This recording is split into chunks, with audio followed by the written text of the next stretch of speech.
What's up, OTG? It's your tour guide here. Hope you guys had a great week. Um, yeah, it's Friday, and yesterday it was a very special meetup with Namanyang. Namanyang, for those of you who don't know who Namanyang is, he's my comic bro. He splits time between the East Coast and here locally in Bellevue, and it's always a treat when he's up here because we get to meet up and go on like comic book hunts together. And yesterday, I had an opportunity to hit up Dreamstrand Comics during the day, and we picked up some books. And I'm not going to reveal them here because I have a package coming, and it's set to arrive tomorrow afternoon. So what I want to do is unveil that, like unbox that package, as well as reveal the comics we got from Dreamstrands.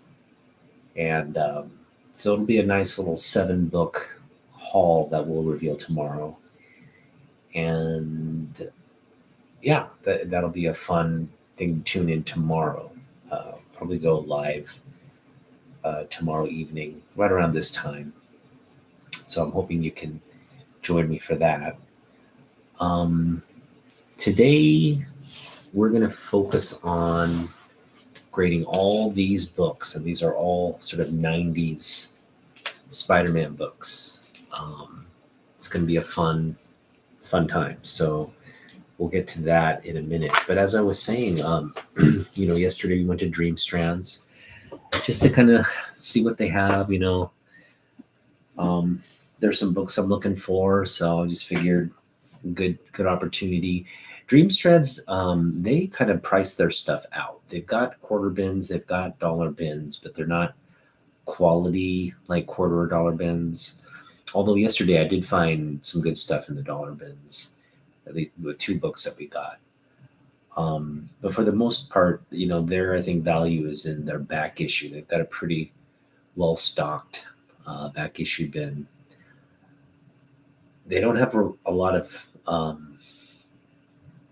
older stuff, but the modern is, they've got a good selection of like modern books, 90s and up. So for me, yeah, I'm just kind of digging through to see if they had certain things I'm looking for. And luckily they did have, some books on my Jim Lee wish list, as well as the Burn Run. So we'll reveal that tomorrow when we get the big book. And the big book that's coming is kind of like a Jim Lee Grail. Like I probably gave away too much right there, but it's definitely a Grail in the Jim Lee collection. So we'll be unveiling that tomorrow. But anyway, we're at Dreamstrands, and I thought, hey, I knew Namanyang was in town. He was kind of like, hey, hit me up, let's do something. So I just hit him up right around midday saying, hey, Young, you want to meet up at Dreamstrands? Send him the location. And we were able to meet up over there. And he picked up some books there as well. Some beautiful condition Bronze Age Tarzan books, Joe Kubert covers. I think interiors as well. So he picked those up each for $1 each. That was like it was a real find. So he was happy. I picked up some other books as well. But yeah, it was brief. I would have liked to have made it longer, but it was kind of like we spent a couple hours there, and then I had to get back home. He had to get back home. So we're definitely going to try to kind of have lunch or dinner together, and do another one of these coming up. I know there's a comic and card show in Auburn, I think the 2nd week of April. And there might be one coming up in Federal Way as well. And Federal Way has a lot of good Korean restaurants, so that's something we'll discuss. We can plan it. It's just hard to get away on the weekends these days because like the weather is getting nice, and we want to take Leo to do fun things and go places. Tomorrow's we have an egg hunt. I don't think I'm going to be going to the egg hunt though, because I think they want to make it like a ladies meetup, the moms meetup. So I think they planned it that way. The dads are kind of, which is good for me. I'll probably hit up a comic book shop or two. Maybe we'll add a few books to tomorrow's haul. We'll see. Young, if you're watching, we could hang out tomorrow if you want. All right. Hopefully everybody's has good Easter plans. Let's, before we get into the grading parts, well, let's just jump into grading, and then we'll talk about some of the big announcements or news. Actually, let's get into the big announcements and news first. Let me just hang on just a second here.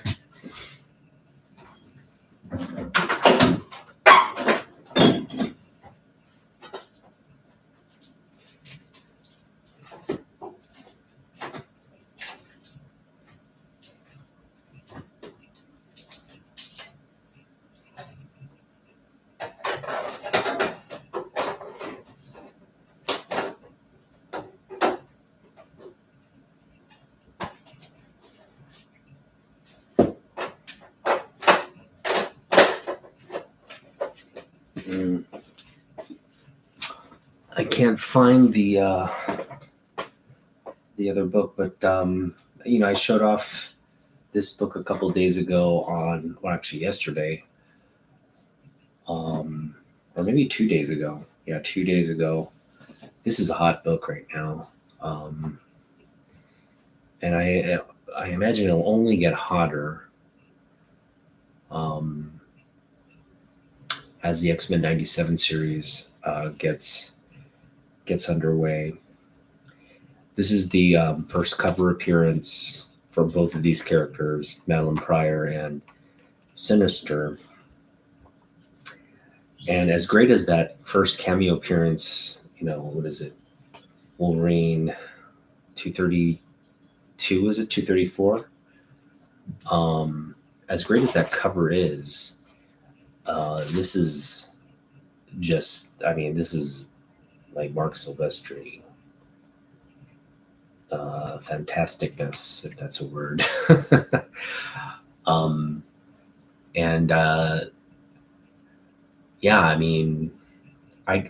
that I was specking on any of this stuff, but last summer I just wanted to pick up a bunch of like the X-Men from the Silvestri era,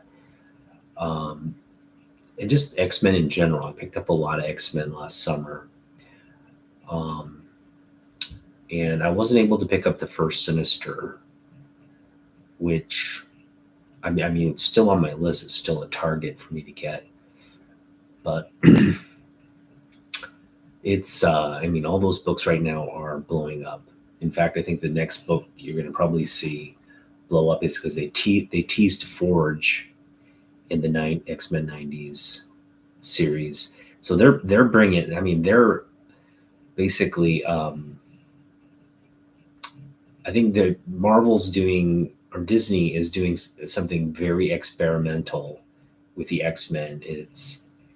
They're just opening the floodgates on like characters and the universe for this series. And I think that's great. I think you're seeing a lot of the pre-90s, again, this is everything before X-Men 1. But you're kind of seeing the series backtrack and bring forward some of these storylines that weren't there previously. And it's kind of like a nice little test run on, I think, what fans are excited about. And anyway, this whole the Goblin Queen, the introduction of the Goblin Queen, the fact that Nathan Summers, uh, has a link with a timeline link with, hey, what's up, Kenneth? How you doing, buddy? Has a timeline link with Bishop, who's from the future, right? And Nathan is Cable. Um, all of this just bodes well for I think the comic book community right now. Everybody's really excited about this X-Men series. I think that they're taking a really nice nostalgic approach to it. So I mean, it's obviously going to bring in a lot of new fans as well. There's a lot of hype around it right now. So if you are into this kind of geek stuff and you're watching the X-Men 97, I'm sure you're enjoying it as much as like the old school people who, were collecting this, actually reading this period. So it's just great to see. And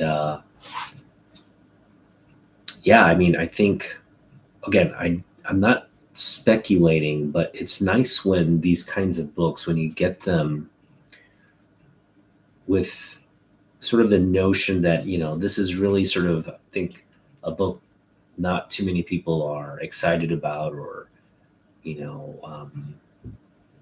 when it should be, it's kind of like off people's radar. But when you're able to pick up stuff like this, and then it becomes sort of like the book that everybody is targeting and seeking. There's a little bit of a, kind of like a, I don't know, kind of an adrenaline rush to that. Not that I had any specific information that led me to believe this would be a hot book. It's just kind of like, it just reinforces like, oh, I love this book. I got it because I loved it. But then now, boom, it's like, it's part of this popular series. The characters are now the forefront of what people are talking about. And now everybody's like kind of, rushing to go out and get these copies. And I got the first Forge as well at, I think last summer's right around this time as well. So I'm set up for that. I mean, everybody kind of had an idea that Forge was coming. I've got 2 copies of the first Jubilee. This is just sort of the era I collected, the 90s era. So it just makes sense for me to kind of, to have been collecting these and trying to get them. And now that they're trending, it's kind of like, oh, I should have probably picked up more of the stuff I don't have at the moment. But there's a lot of X-Men out there, so I don't ever feel like it's something I can, like I'm missing out. I can get a copy. It's just like, at what price do I have to pay to get the copy? And we got these at pretty good prices that, if I were to flip this right now, I could definitely kind of double my money or more on selling this copy, the newsstand copies. This is the copy that Roger, and by the way, when Naman Hyung and I went to Dream Stands, we popped in on Roger's live stream. He was on with Psychotronic Squirt Gun, Aaron from Psychotronic Squirt Gun. They're doing their little show. But yeah, Roger, their weekly shows where they show off books. So go check that out, Metarog. It's something I've been meaning to kind of join and take part in, but I'm always working. So yesterday, of course, it was kind of like, he stopped in, and it was kind of during work, but Naman Young and I were able to drop in and show off some books there. So I mean, if I kind of revealed my haul in that video, in Roger's video. So I guess if you're really curious, you can go catch his catch that video the last Tuesday, where they're showing off comic books, and that was yesterday actually. If you catch that live stream, you can see. But just wait till tomorrow. Just tune in tomorrow, and I'll reveal what we picked up tomorrow. So it's the best way. But yeah, like I picked up 2 copies of this, and just it's just funny like how things work out like that. I think when you get a book without the intention of it being on a list, like on a list that everybody's gonna pursue. It's one thing to like kind of get in, like, hey, this is a hot book, everybody's kind of going after it, and you're following the trend rather than leading the trend, as a collector. And that doesn't always like you feel like it's you just feel like you're getting, you're not, what's the word I'm looking for? You're not you're not a trendsetter, not trendsetter, but there's a specific word I'm looking for, that where your actions dictate what everybody else does. It's kind of like you're I guess the influencer. That's not the word I'm looking for, but the first something. Anyway, if you guys know the word, type it in the chat. But yeah, you're like the first person to do a thing, and then it catches on. And that's what it feels like with this book. I just feel like, like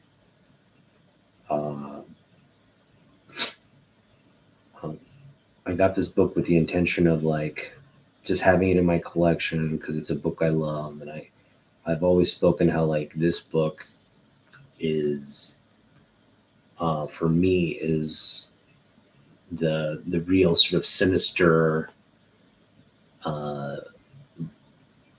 first cover appearance. I know it's the first cover appearance, but it's really sort of the first like sinister book you want to target, even though he's kind of talked about and introduced, and he's kind of makes cameos here and there prior to this full reveal. But Madeline as well. But I mean, this is the real sort of in your face Inferno, the start of Inferno, and we get all the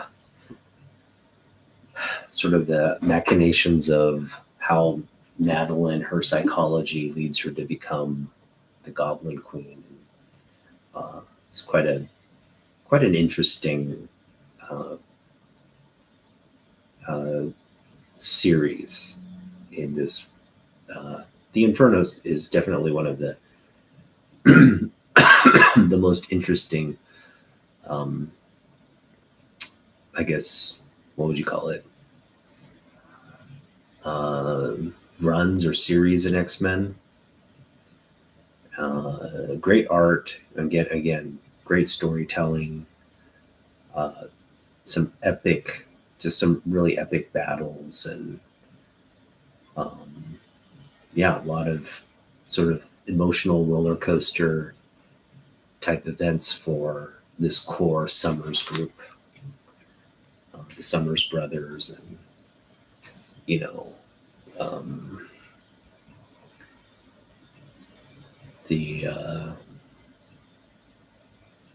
anyway, that core X-Men group, and I should say X-Men and X Factor group, because it's X Factor at that point. And it crosses over, all the X titles and stuff. So it's a pretty big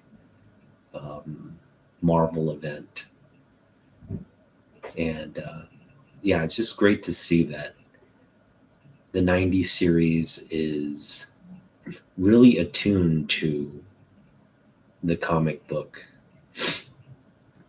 community in terms of what they want.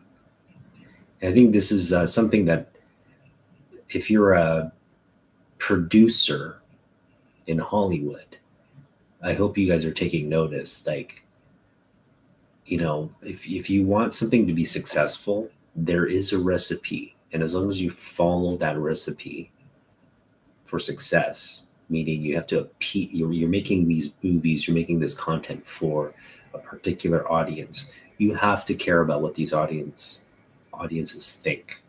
You can't just jumble together a bunch of writers and try to innovate something that's at the core of what we already consume. You can't innovate something that's at the heart of what we already like and consume, because that's a risk. Now, oftentimes something new is what we want, and we buy into stuff like that. But if it's not, again, if it doesn't coincide with, it can be new, but if it doesn't coincide with what we already like to consume, then you're really doing us and yourselves a disservice. So basically, the reason I kind of wanted to cover all this X-Men sort of, I want to call it a craze. The X-Men 97 phenomena is sort of like, it's a new channel for the animated series is a new channel for a lot of comic book fans, young and old. And I think they've kind of stumbled onto, hey, this is kind of a good way to be nostalgic to the older fans and also open up a new channel of what to me is a new content, but to a new, younger fans is new content.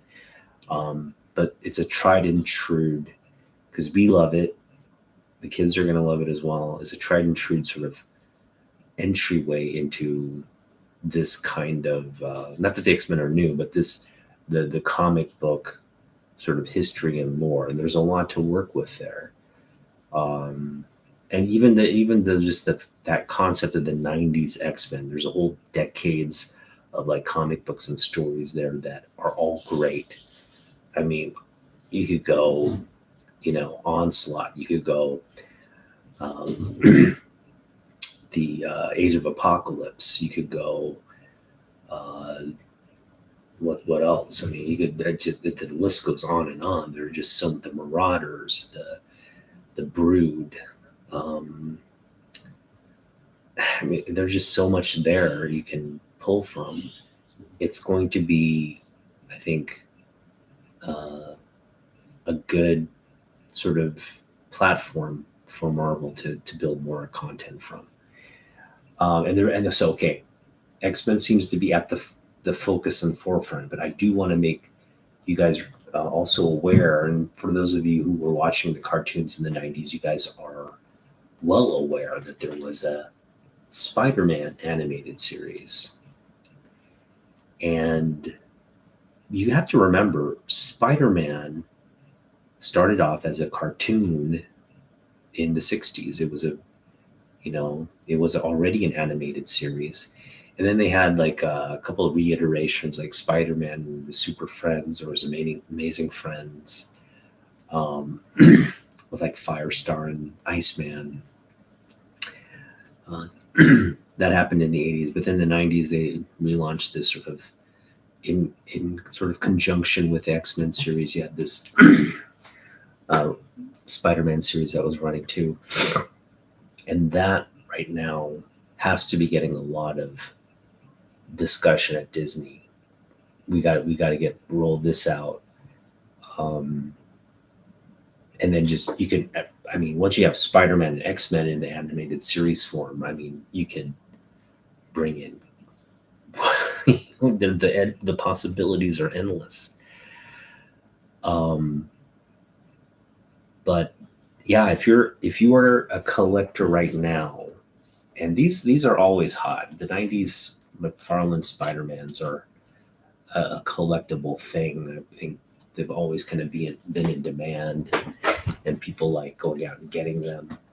But I mean, do it. Get them now. Get them now because these are all going to start to like, I think, go up in value, or at least they're kind of like the targeted books now. Just based on like, I think the X-Men. If you're going out and getting X-Men now, that's great. But you kind of missed the boat on picking books up. And I think you could probably make that same statement on Spider-Man, even though the Spider-Man series hasn't come out yet. I mean, if you do the math, right, if you're going to be picking up these X-Men, you probably also want to pick up Spider-Man as you're doing that as well, because let's face it, that's Phantom X.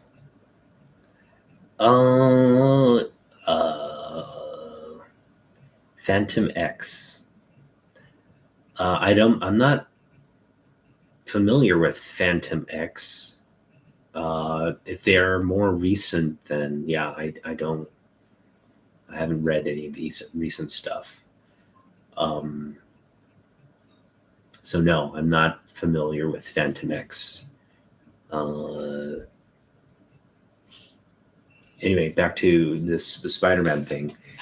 I think right now again is a good time to pick up these McFarlane runs, because there's 2 volumes. There's the his ASM run, which is pretty pricey. You're going to have hard pressed to pick up stuff like that. Oh, okay. X-Force. All right. Have a great night, AC. Thanks for that information. He's an X-Force team member, I guess.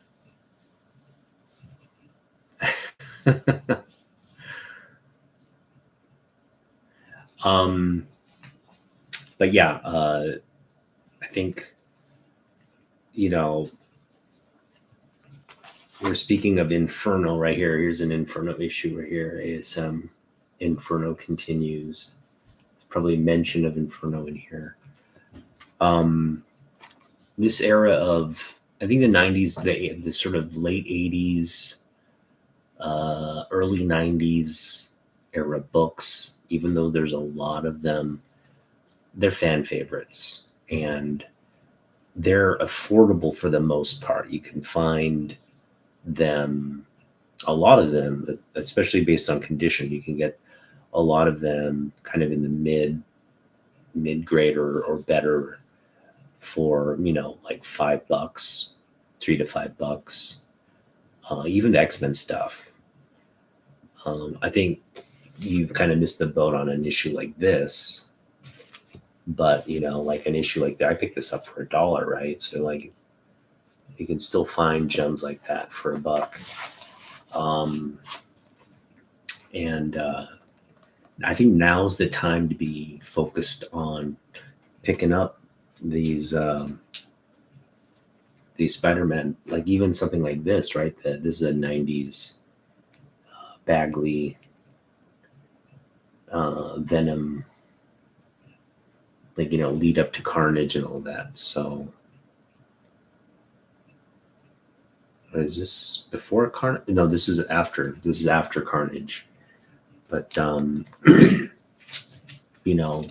these sort of 90s quote unquote storylines, Omega, like Omega Red, first Omega Red, that's something I would target if I'm I guess speculating and betting. But even if, apart from the speculation and the betting, it's just fun to like target these books and see if you can get them at a good price, because that's the thing, like, once they start popping on these lists, it's like everybody's got to get them, and it becomes harder to secure them because all the sellers are looking at the list too. So, oh, okay, this book is hot, and they're just going to change the price on you. So, to get ahead of that, I think right now is a good time to target the 90s McFarlane books, the 90s. And you got to kind of be strategic about it, because these are already pricey books depending on where you go. So if you go to like most shops, they'll have, and they're, very fine to near mid copies. A lot of these are already going for $10 or higher. So, but again, if you're focused on it and you kind of do your due diligence in terms of hitting up those key locations with the cheap 90s books, I think you can get lucky in a few areas. So that's kind of where we're focused right now. Not that, I mean, for me, I'm always targeting these books anyway. X-Men, 90s, my era of collecting, like the X-Men and Spiderman and all that. I'm already targeting them already. So, but I'm just going to kind of be a little bit more hyper vigilant and focused on at least the Spider-Man stuff, and continue to, look for X-Men as well. But don't overpay is kind of my point. Like, target these books now, but target them with the intention of getting a fair price, or like getting a good deal on them. Because I think it is fun to like get the books you like, and then again, when you get that kind of like validation, boom, they hit you with that boom, boom, boom, in terms of like popularity, pop culture, like drops, like like that. What happened on X-Men this week? X-Men, and I didn't watch it, but I'm watching all the reaction to it, and it's been like cool. That's kind of what we're hoping for, and I think we'll have you can have some similar success with some of this Spider-Man animated series stuff. So as we're looking through the book, I'll go through my ideas on like what I would target if I'm, looking for a Spider-Man book, what I would target, and what I think will be in the 90s animated series. Now, I haven't watched the original Spider-Man animated series, the 90s version, but I think I would imagine there's some Venom in there, maybe even some Maximum Carnage in there, but I know those things have already been introduced. So if I'm an X-Men animated series runner, I obviously want to touch on Venom and Carnage, but I don't want to focus on that. I want to bring something new to the table, like a 90s storyline that it's going to like, generate a lot of interest and buzz. And I'll share with you what my theory of that is going to be. All right. We're going to get into the grading now.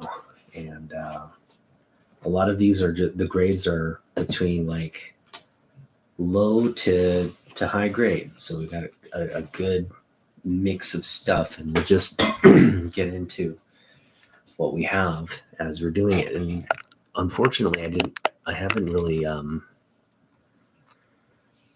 don't have a lot of it cataloged well for the most part. So I'm just going to get my little spreadsheet here. I'll let you look at the first book. This is a book I recently picked up for $1, and I've already graded it. So I'll go over what the grade is. Just for those of you who weren't able to watch that initial grade along where I covered this book. This is ASM 302, and we graded this at a 3.5. Mostly because there's like a little bit of a tape pull here. Spine is pretty bent out of shape. There's color breaking crease right along here. I wish my camera would not. Yeah, there's a color breaking crease right there. You can see. think the back had issues as well, but yeah, I couldn't, like, this isn't, I couldn't put this in the mid-grade category, even though it kind of presents that way. There was just enough defects here to take it out of the mid-grade, and with the creasing, I said, yeah, 3.5 is fair. All right, now we're going to get into other stuff. This is a book I think I picked up for $1 as well, maybe $2 at Half Price Books. My memory's failing me, but we didn't pay a lot for this book. In fact, I was pretty stoked when we got this. So I think we picked it up for like $2, maybe less, maybe $1.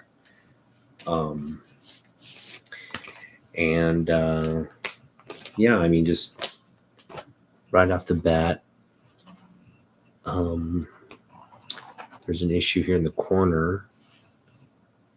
It's not really, well, there's a crease, yeah, a little. You can see the color break there.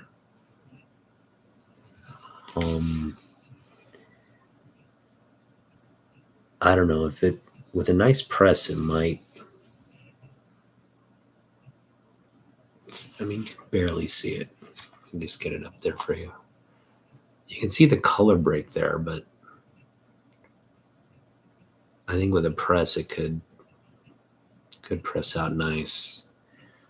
So I think we're in the sort of the fine plus, maybe VF minus.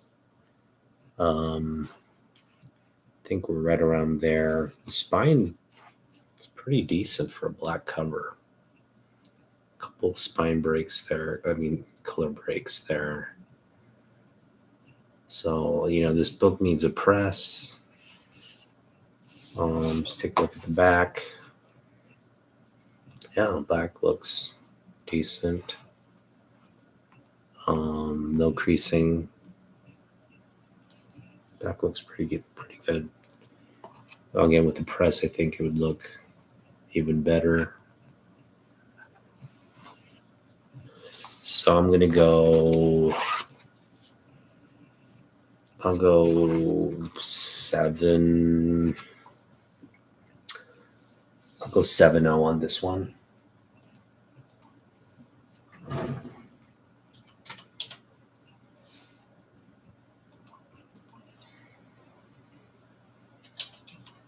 Oh, my keyboard's not working. Hang on just a moment. All right, 7.0. This one. Origin of the Chameleon here. A new origin story. From Chicago comes the Chameleon. Just a lot of, great McFarlane art. If you ask me, this is peak. We don't get too much McFarlane. If you look at, if you compare like McFarlane's career to Jim's, they have a very sort of similar trajectory at Marvel. In terms of output, I think they were very on par. They're both working on like X-Men and Spiderman around the same time, and then they, kind of funnel off into volume 2 of Spider-Man, volume 2 of X-Men, and then they go and do their own thing at Image. And I know, both of them kind of had time constraints as to what they could put out, but McFarlane did a good chunk initially on Spawn, then Greg Capullo took over, and same with Wildcats. Jim Lee did Wildcats, and then Travis Charest took over. So,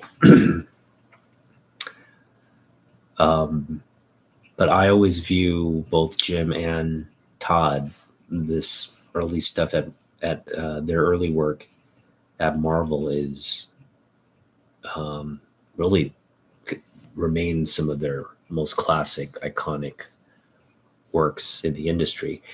Um, and we get covers and we get comic book art from Todd every once in a while. We'll get a cover or some kind of story. He wrote the Batman versus Spawn last year. So that's always kind of cool when he has entries like that. But in terms of output, I think Jim's just done a lot more throughout his career than Todd has. Todd's just been mostly making toys and kind of running his business. He hasn't necessarily been doing comic books, but hopefully, that'll change and Todd will start doing more. Because I think Todd is also, he's probably thinking about his legacy, and he probably understands, like, hey, this is what I do best, and this is where I should focus my energies. And hopefully, we see more. But yeah, like just this, like, look how amazing, incredible this cover is. Like, it's just like, this is Todd at the top of his game. All right, so what did we give that? We gave that a 7.0. All right, here's another.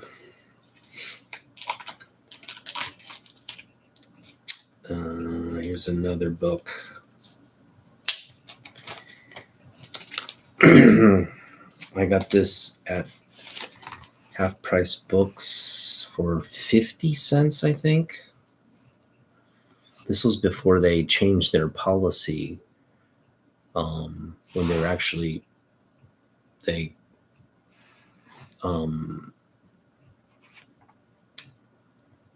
policy was half a cover, right? And so they changed it now to where they price the books to $2 if they're under $2 in terms of half of cover.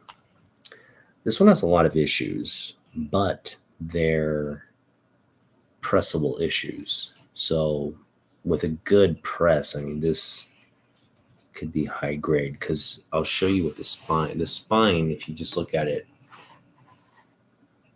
you got a couple, I don't know if you can see the color breaks. I think there's a color break down there, but not too much in terms of color breaks. But you can see in the light, there's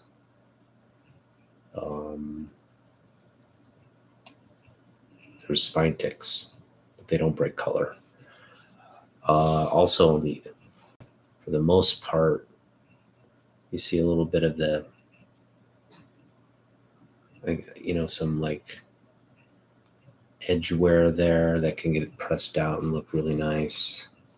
So all in all, this is a pretty nice copy. I would put this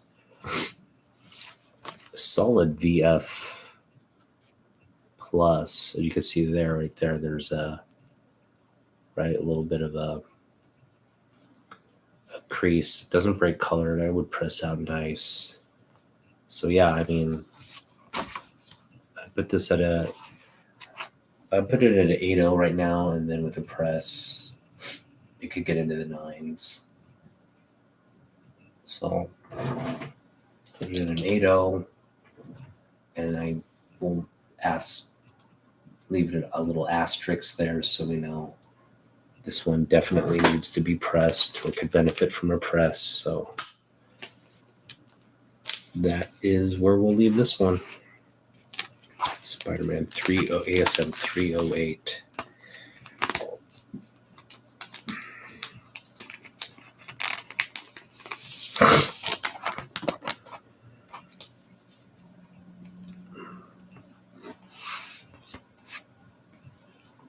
This is just another classic cover, one that you should probably just target. Just target it, because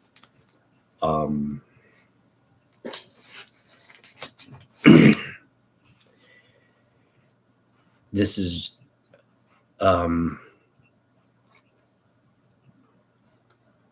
this is just again, I think one of Todd's best works in his ASM run. And there's a lot of great. I mean, obviously, there's the first Venom cover. There's ASM 300. Those are very, very pricey books. This ones are in the $20, $25 range, I think. Again, I think I picked this one up for, I want to say 50 cents at Half Price Books.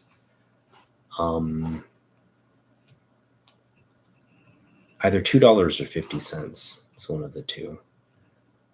And man, this was anytime I pick up stuff like this for like half a cover or $2 or whatever, it's like for me a huge win, because these books are definitely, like, if you already go to an LCS and try to pick these books up, even in a mid-grade condition, you're probably looking to pay over $5 to $10 for them. This is very similar to the last one we just graded. Almost identical. Nothing really major. Nothing really color breaking along the spine. Just could use a press and could really benefit. I'll just show you the spine here. Kind of see little spine ticks here and there. There you go. There's a good angle. But yeah, for the most part, no creasing, just corners are still sharp. Back cover, nothing major there, nothing color breaking. A little bit of dinge here in the bottom. Not sure what caused that. I think it looks like maybe it was just sitting out. The dust collected on the edges. Who knows? But beautiful book. Let's take a look at the interiors. Look at some. There you go. Classic McFarlane. McFarlane has such a very distinct style, unlike any other artist. It's either you love it or you hate it. So I'm in the camp of liking this, because when you were collecting in this era, there was nothing more dynamic than McFarlane's artwork. Especially as he gets going on the later runs and stuff. So yeah, I mean, we all love the action and the larger than life action. That's why I think Jim Lee and Todd, they were just really able to market their artwork. For the most part, a lot of those 90s artists, they knew how to get fans, how to do the paneling to create that fast-paced sort of adrenaline pumping action in the book. So McFarlane, Liefeld, Lee, all those guys are just masters at it. Silvestri as well. Boom. So what are we giving this? We're going to keep this. This is actually a little better in terms of not having the creasing. So this is a solid 8.5 with a press. Again, I think it could be high grade. All right, this next one is a real special book. Just one of my favorite covers.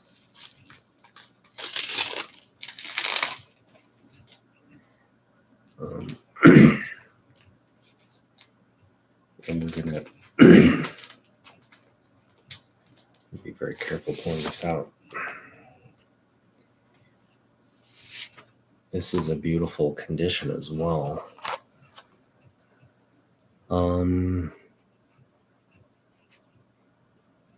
Yeah, I'm going to put this in a 9.0 for a newsstand right now.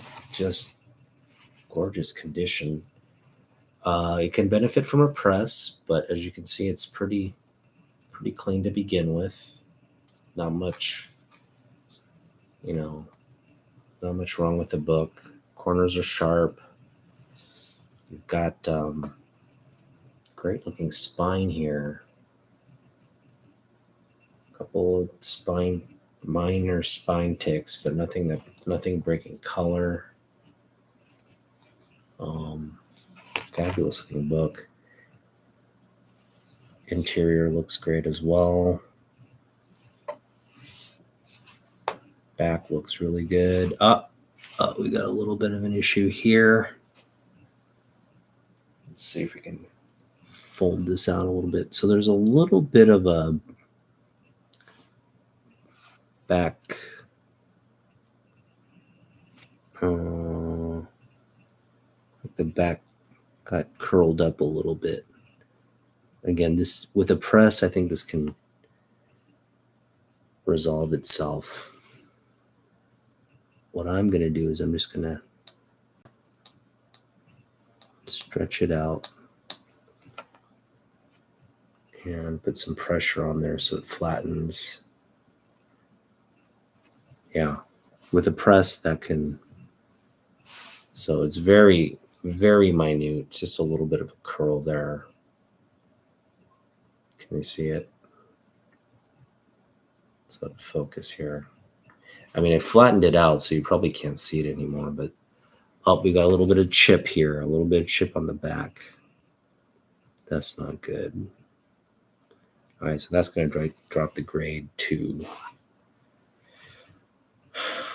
it's going to drop the grade to like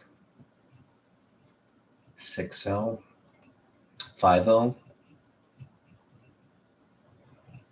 Yeah, we'll go 5.0 on this one.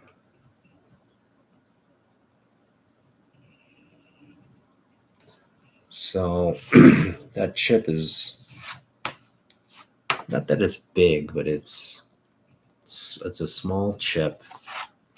So it's bigger than a minor issue. I don't know. I'll still keep this at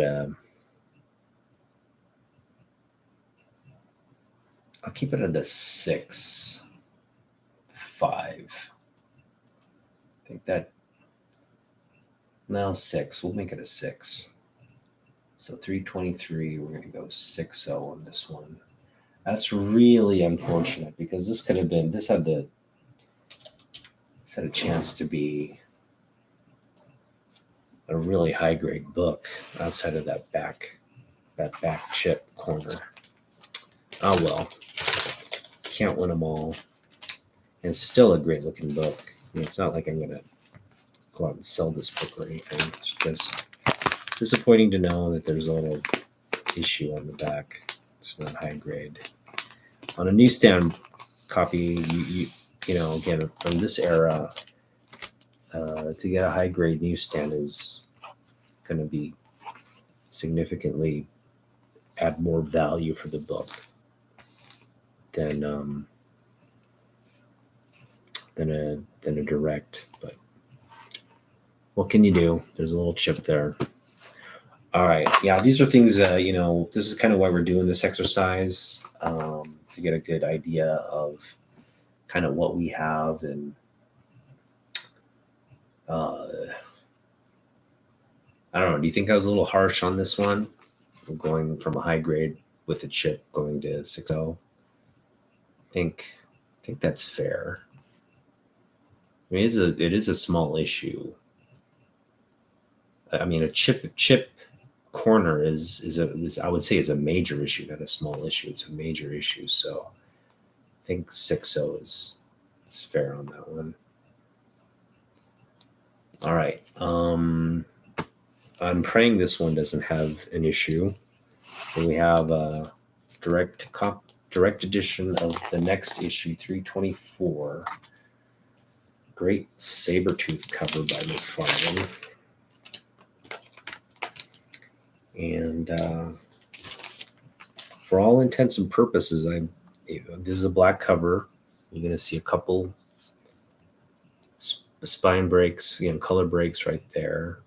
So I think this is an 8.5 as is. Everything else looks really good. I'm hoping there's no chipping on the back like the previous book. Yeah, we've got some creasing there, but nothing that breaks color, will press out. Overall, this is much better. So yeah, this one's, I'll put this in, this is going to be in the 9.0. Well, we'll say 8.5.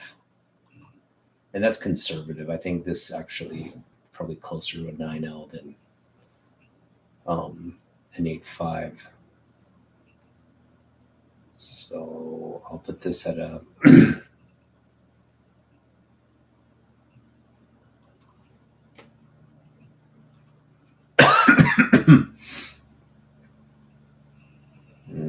what should we do?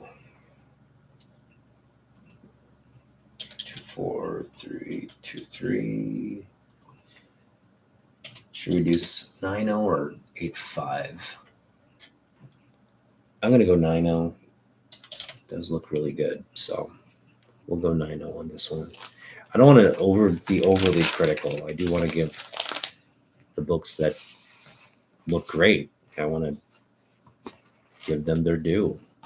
This is a beautiful high grade copy here. So let's go with it. We're going to stay 9.0 on this one.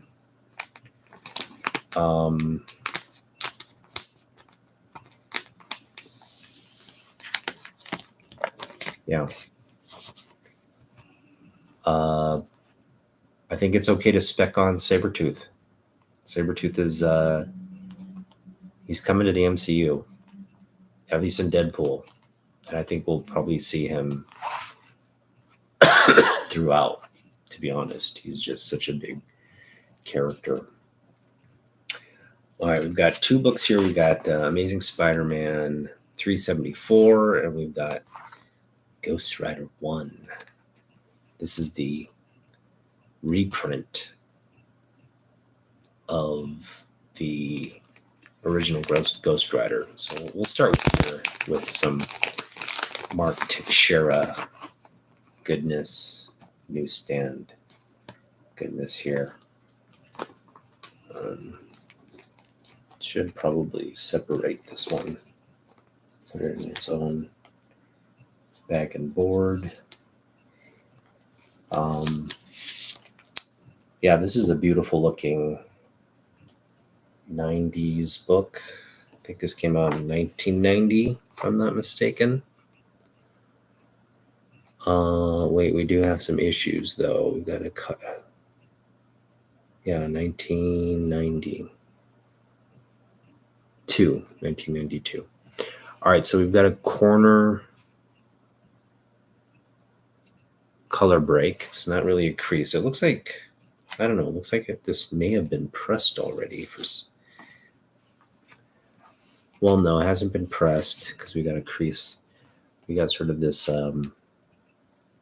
that action there, right there.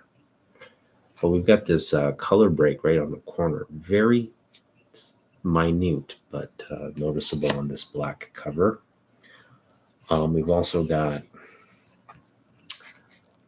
color breaks there on the spine. And overall, it looks great outside of those little minor flaws. Again, this one doesn't break color. It would press out.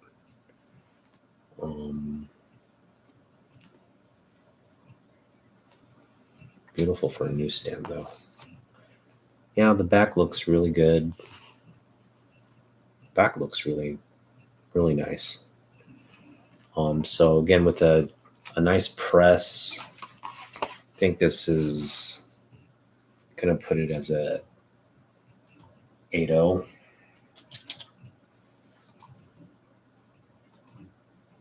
Hang on. Where's my Ghost Rider?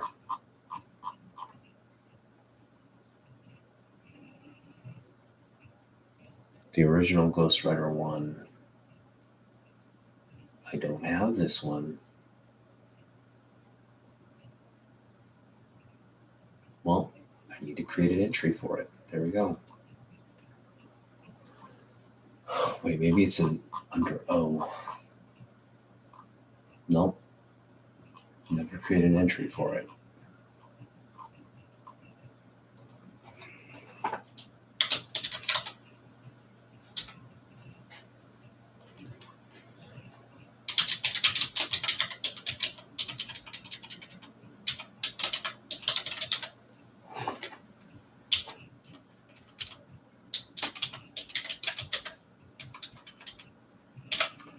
All right, so Marvel.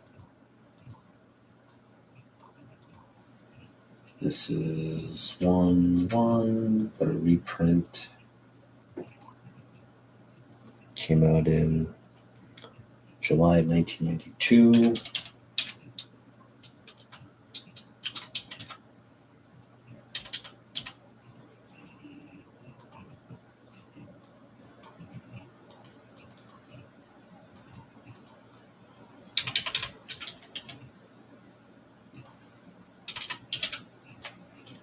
Mark Teixeira cover.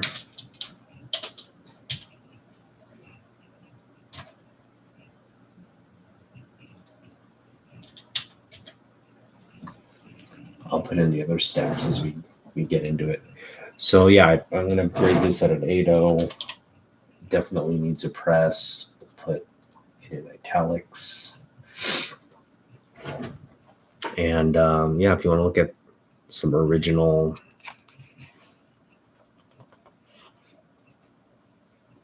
Silver Age goodness here. Stan Lee,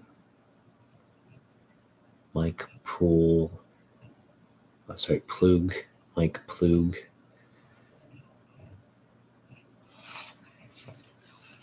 Or the writer was Gary Friedrich. Look at this great Mariners Ken Griffey Jr. ad. That is 90s goodness right there. Boom.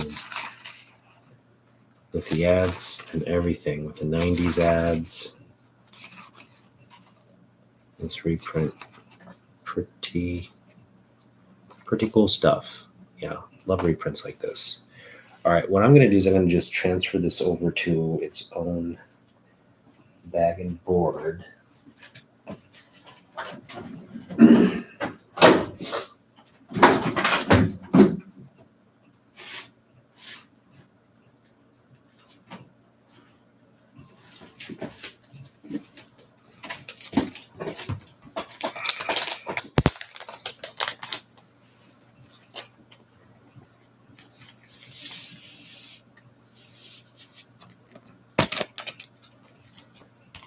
Yeah, I think 8.0 is a fair grade on this one.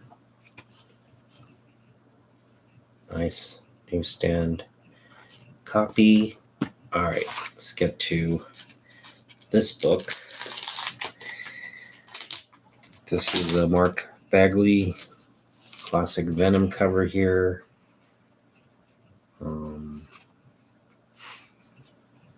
This is a really nice high-grade book. I mean, I think this one has 9.8 potential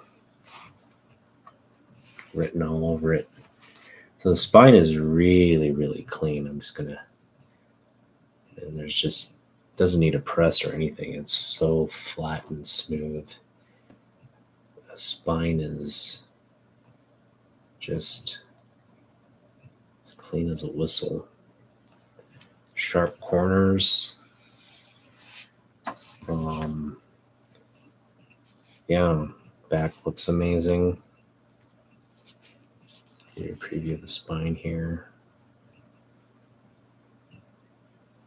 I'm not seeing very little wrong with this book, so I'm gonna put this at a 9.6.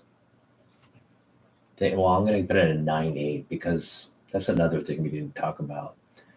The 9.8s are going to start becoming more plentiful. CGC is essentially giving out more 9.9s now. So I think the 9.9 is the new 9.8, if you get what I mean. The new 9.8, the 9.8s are the new 9.6. So this one definitely, I think, it's so clean. I think this is a no-brain 9.8. I'm going to start giving my 9.6s the 9.8s and you know how the drill goes. So this is a 9.9 potential book. I really think it has potential to be a 9.9 even.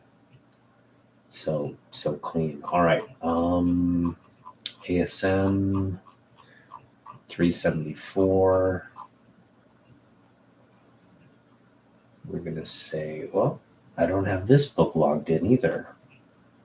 Huh. I guess I just never took the time to log these two books in, the Ghost Rider and the Spiderman, for some reason. So 374.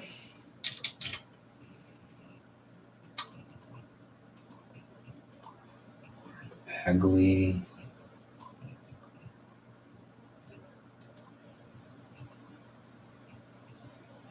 I'm going to assume this is David Michelin. Well, let's take a look at the stats. Might as well.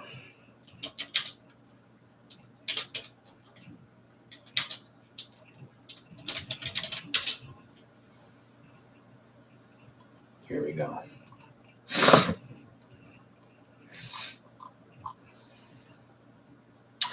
Yeah, so 374 is the this is the precedes that great 375 cover, the gold foil cover where Spider-Man and Venom are locked in battle. So yeah, this is inked by Randy Emberlin, written by David Michelini, penciled by Bagley, just a classic era of Spider-Man. And yeah, this is a really high grade copy we got right here, so really excited about that. All right, so don't need to keep. Let's get this book back in its protected bag. And beautiful book, beautiful high grade book. There you go. We're gonna go 9.8 on this one. Ding ding ding, 9.8.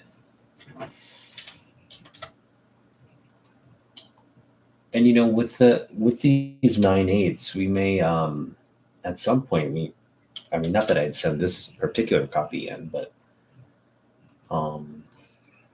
it is a great Venom cover. But for me, I think I'm just gonna, yeah. I mean, we're not gonna submit stuff to CGC unless, yeah, we're just not gonna do it unless it's like maybe a signature book, you know, that we really want slabbed or something. I can see. I don't want to say I'd never want to do it, but I can see there being value in getting something signature, verified, and slabbed. But again, if we're going to do something like that, I think CBCS would be the better service to do that. Now, I'm really upset at myself when I look at this book. I am really upset because, you know, when I got back into collecting early on, which was a couple of years ago, I had two really high grade copies of this book. And they're both from my original collection. I had two copies because I was at the time speccing on this. This is ASM 400. It's the Death of Aunt May. It's a big event. This was actually, you know, written by Stan Lee. I can't confirm if it's the last actual ASM book by Stan Lee. But I would imagine it is the last that he's ever, his last time he's worked on it. Another great Mark Bagley cover on the interior there. This is high grade. This is a book that was not read. I've just kept it in a bag and board all these years. So you're not going to find much wrong with the book. Unless it's like a manufacturing defect, you're not going to see anything. Yeah. So, I mean, it's, this book has a natural kind of like a texture to it. There's nothing I can do about that. There's just this sort of natural perforated texture to it. The back as well. Direct edition here. And a tombstone there. Really emotional book. I'm seeing a little bit some like spine stress lines here in the back. Again, this was, I may have read this one maybe, but nothing major there. I do read that, that's, I don't even know if this book can be pressed out, but that's not going to get much demerits. So, I mean, it's not a 9.8. I'll keep this one in like the 9. Say it's a 9.6. 9.4, 9.6. I'll say 9.4. But the reason I'm upset is I had 2 copies of this. And I was selling a bunch of books at the time. And this is something you have to actually really be careful of. Sometimes when you take like a stack of books or a box of books, you think you look through them. And a lot of times I have these books kind of, double bagged and board. I mean, what I should say is like two to a bag and board, like front and back. Sometimes I'll even have a book on top of a book. So like, like a book in here on top of this one where I don't see what's on the bottom. But for whatever reason, I know I had 2 copies of this, and I sold some books, which helped me get like, some a book that I'd been wanting. But these 2 books in particular are books I did not want to sell. These are just, in my view, just very important books. I think that in terms of long-term investment value, the ASM 400 is just such a gimmicky book here. You got this like cool, I don't even know what you call it, like a die cut cover here, perforated tombstone cover. Just never see stuff like this anymore. But anyway, I had 2 copies. I wanted to keep both copies, but I inadvertently sold the other one. And, in terms of the value I got from that sale, I don't think it was fair. But it is what it is. I can't do anything about it now, but that definitely is a reminder, like, man, had we been a little bit more careful and gone through what we were selling, that other copy of this wouldn't have ended up. No, I mean, I can go out and get this. I've seen copies of this.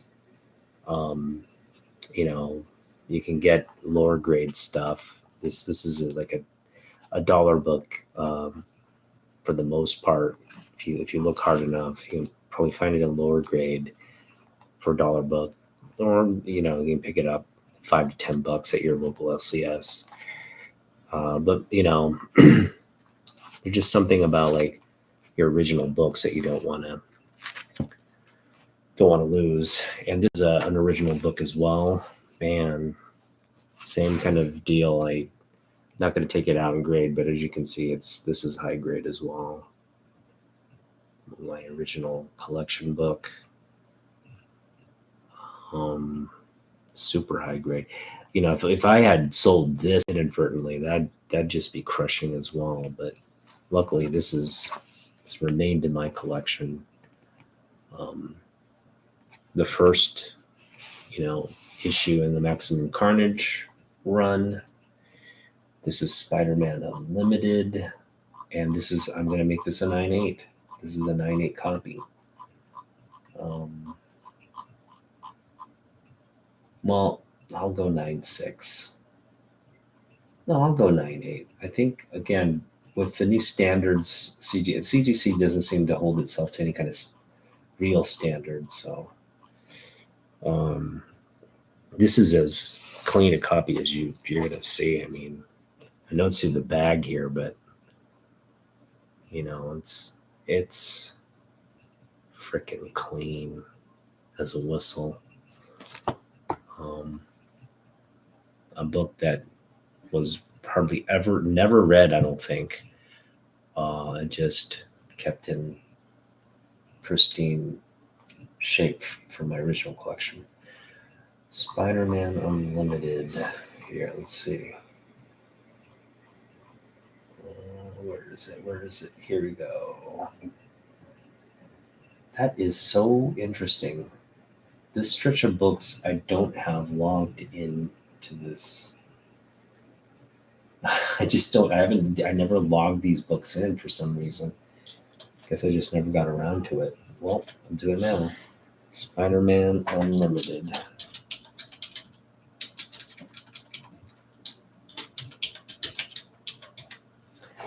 Volume 1, Issue 1. This is from 1993 May.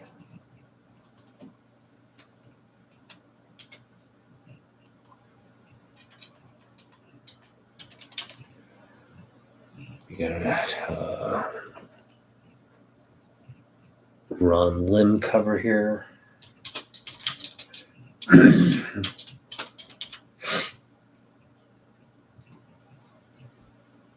see.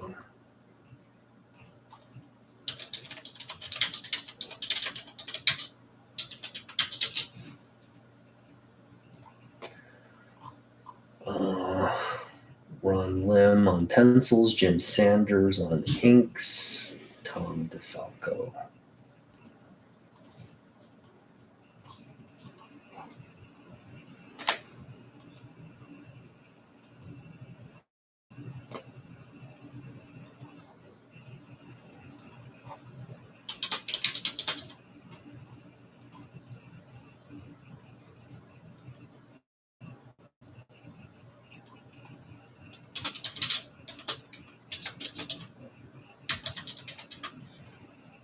All right. So direct edition, and we're gonna go 9.8 on this one. 9.8.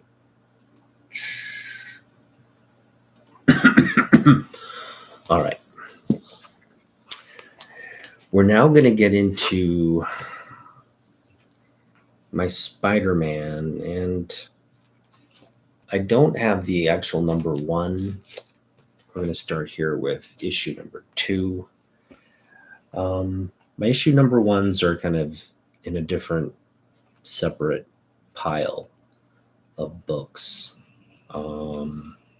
I have about 2 copies of issue 1, the standard cover, and then there's the silver, black and silver variant I have also. So I guess 3 copies of number 1. And those, minus the silver one, the 2 original, the A cover ones are for my original collection. So those are going to be high grade as well, probably 9.8 candidates. This one, though, this is also from my original collection, but this one has issues. No, this is not a book from my original. This is one we picked up. A lot of spine ticks here, as you can see on this one.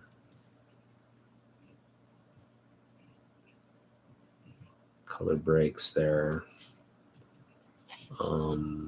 No creasing, just can benefit from a press. This is a newsstand copy. Looks like this was, red. A little bit of a crease there on the corner here. You can see it right there. It can be pressed out. Nothing major. So yeah, this is another one that needs a press for sure. I'm gonna put it at a 7.5. The spine there's enough issues there with the spine to not, I think, prevent it from being anything higher. We'll make it a 7.5. But yeah, pretty decent. Again, needs a press. Put that in italics. And we're gonna move on. This run, I really want to complete this run. It's not a run that's difficult to complete. It's just hard to run into them, I find, even though they're 90s books. I have like a price range for these. I know that a lot of times you go to the LCS, these are selling for like $3 to $5. I want to try to pick them up for $2 or less. And this is the book from my original collection. And this one should be in high grade. It's been a while since I've... yeah, it's got like a couple spine ticks there. One breaks color. So it could benefit from a press. But for the most part, it's very glossy and smooth and sharp. Another classic cover by McFarlane. Got some. Yeah, this one needs to be pressed. Some stress lines there.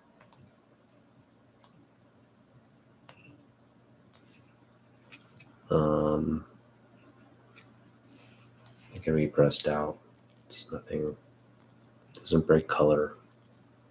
Well, it breaks color right there a little bit.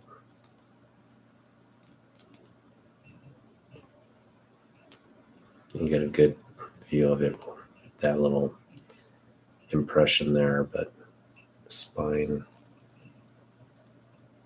clean for the most part. That area is just, looks like it got what happened there.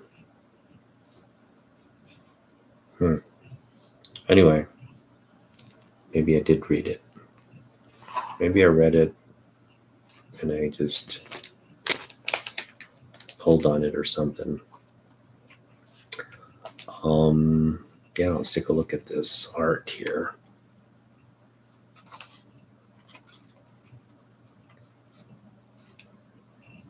Boom. It's got great McFarlane.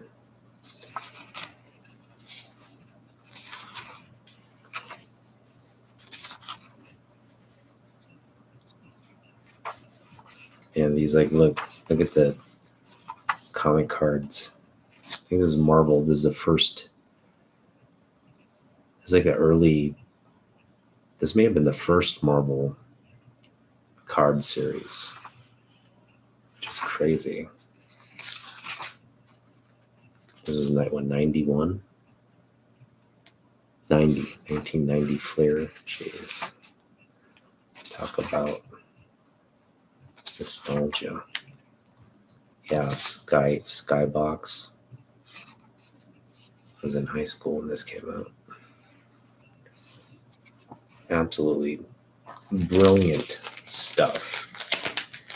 Takes me back. It was like collecting basketball cards when they're coming out.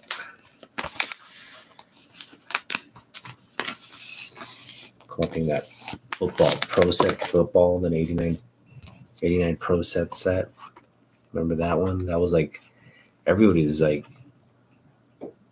getting that set instead of the score. The score was actually the one I should have bought more of, but you don't know. You don't know these things as a kid. You just want to get pro set because that's the ad you saw in a comic book. All right, so this one we're going to put at a 8.5. It needs a press. With a press, it could be better, but I mean, there's some stress. There's like a stress here.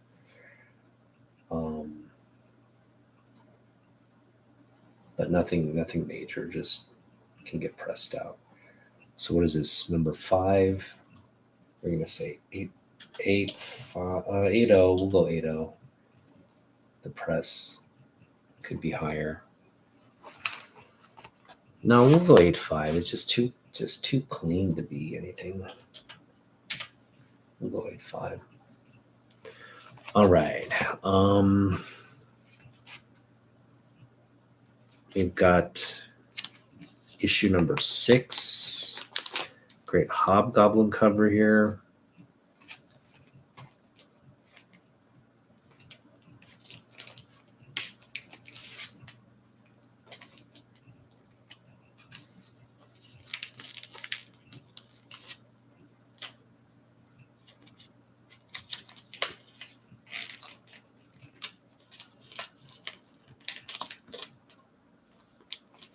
Oh, shoot. All right, this one was, for some reason, taped with like packing tape, which is hard to get off, not recommended. And I don't know why or who would do such a thing. We're going to pull it all the way off and not.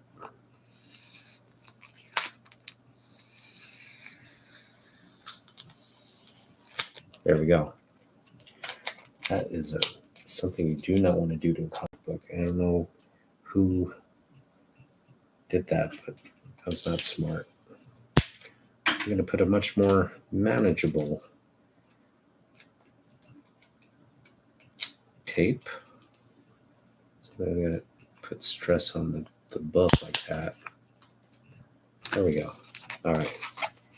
And this one looks to be pretty good in terms of grade.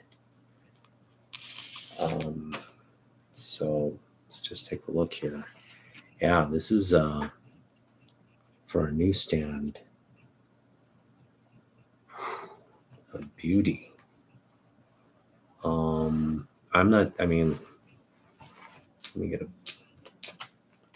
me put this on something here so you can see.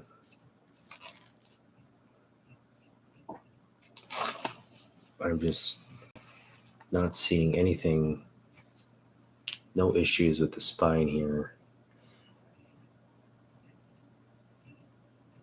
Right? Just a really clean spine. So I'm just gonna I haven't looked at the back yet. The corners are sharp.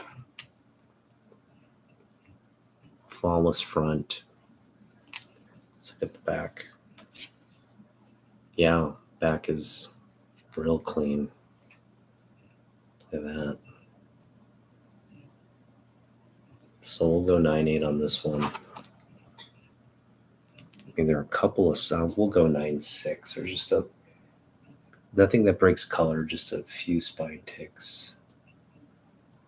Beautiful copy. Well, no, I'm going to go 9.8. You know, I think those spine ticks are so minor, but they wouldn't even count as issues for the most part. All right, so I do want to put this in. How should I do this?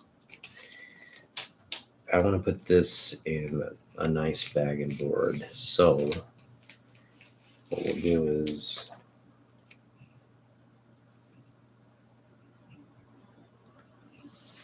we'll put this in here.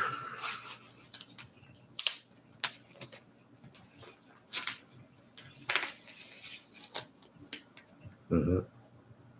Oh, wait, we've got I spoke too soon. Got an indentation there.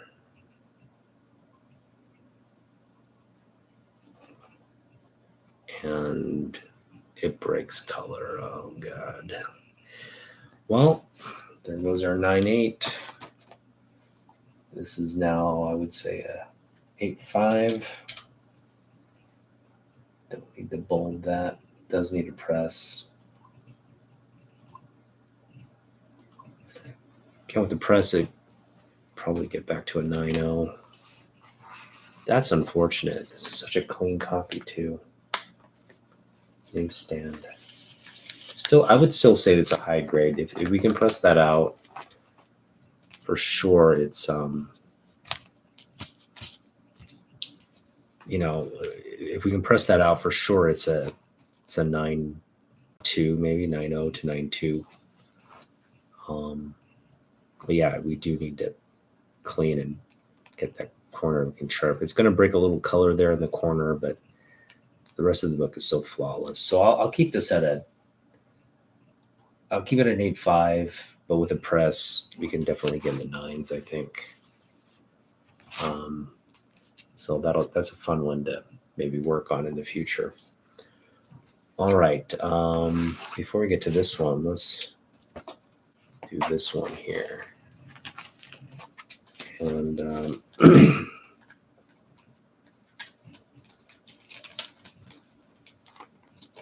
one.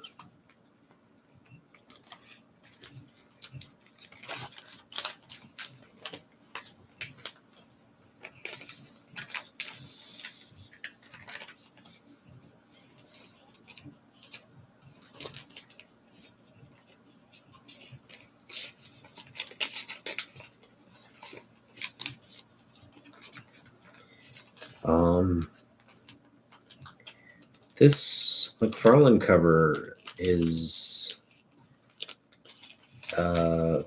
just a neat book.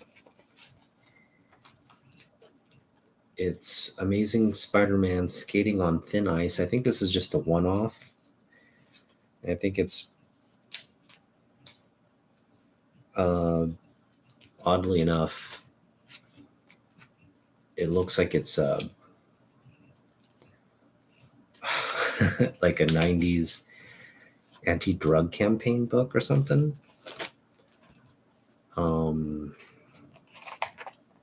Which is just weird to me.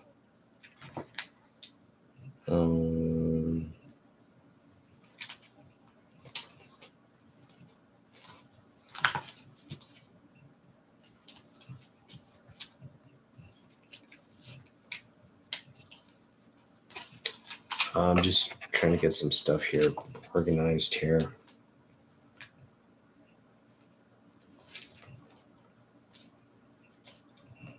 Let's put it in the back of this. Yeesh. Yeah, let's put this.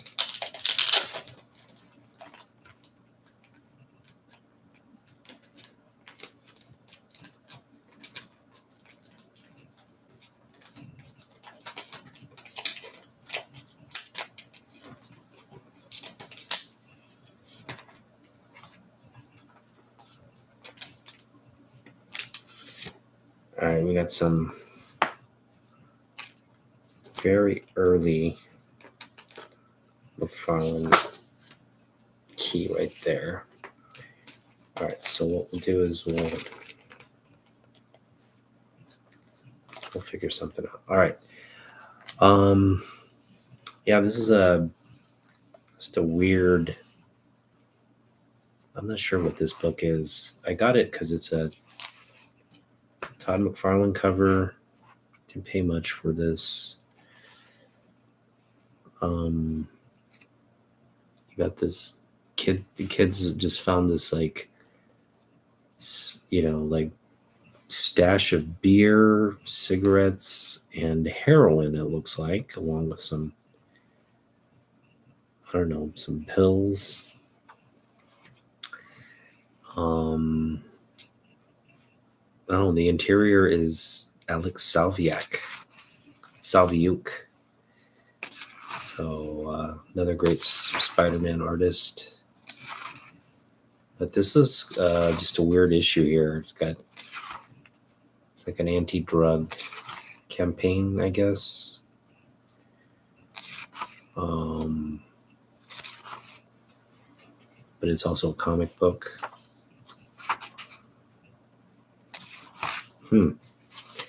That's weird. And don't know if necessarily there's any point to having this in the collection other than the McFarlane cover. So what I want to do is I want to put this book in its own little bag here.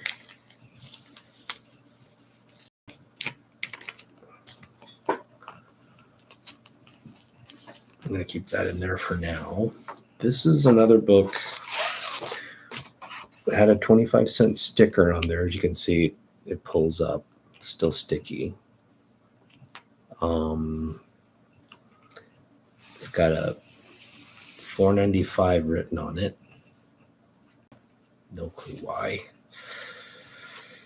It's a newsstand book from '86, but this is Todd McFarlane and Jerry Conway. This is early Todd McFarlane art, full comic book, and something called Spitfire.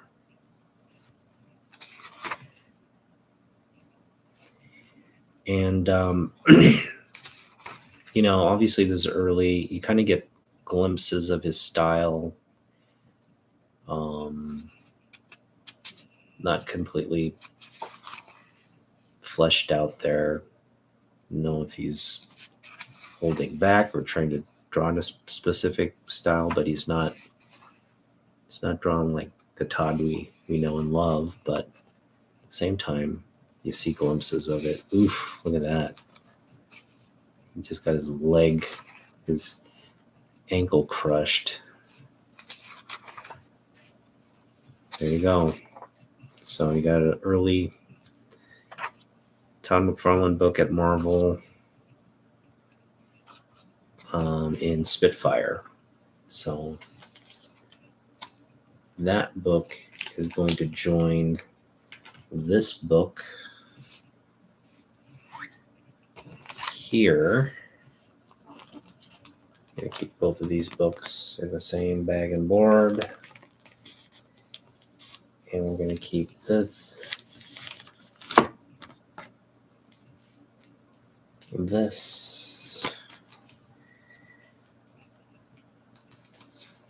We'll keep one of these.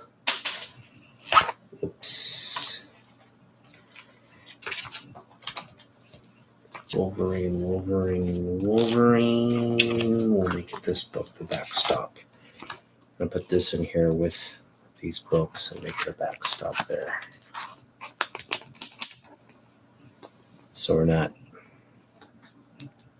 wasting a board. Hang on, this has to go in here.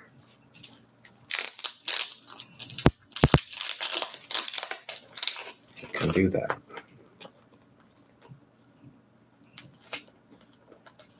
Or maybe we can do it. No, we can't.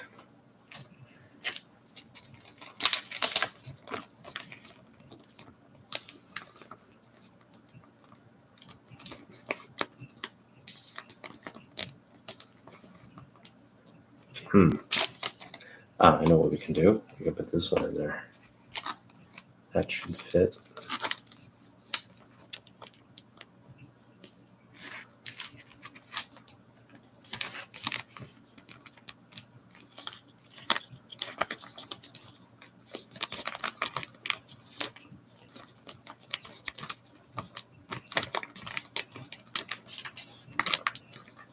Give me just a second here.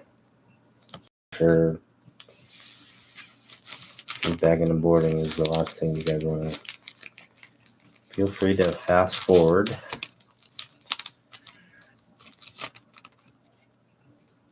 There we go.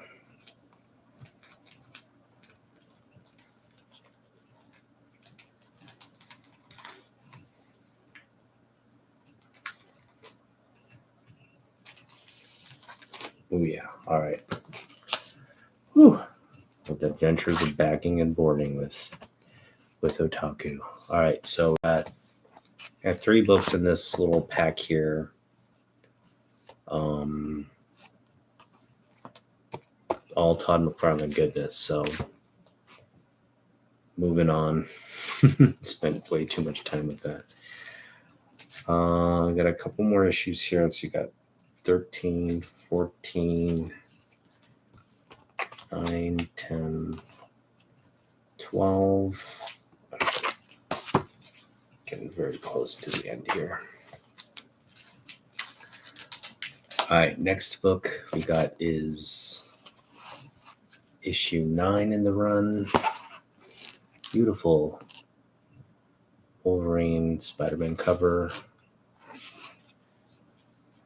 I'm trying to remember what I don't normally am picking these up either at half a cover or less.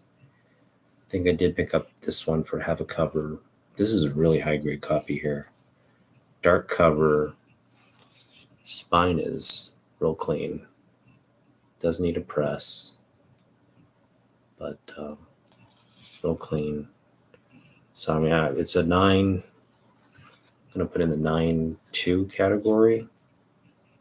Clean here as well. Just looking fabulous. I don't know if it's gonna see it in the light. Yeah, just beautiful. It looks like it was pressed or something. I mean, it's just really pristine copy here. So we got 9. I want to put this in a 9, a 9.6, potentially a 9.8. I mean, that corner there is really the only kind of issue on the book. And that can be pressed out. So I guess we'll have to go 9.4. With the press potentially higher. Beautiful book.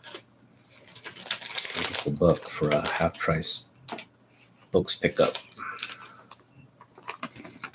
Yeah, we got this under $1. Classic book like that, under $1.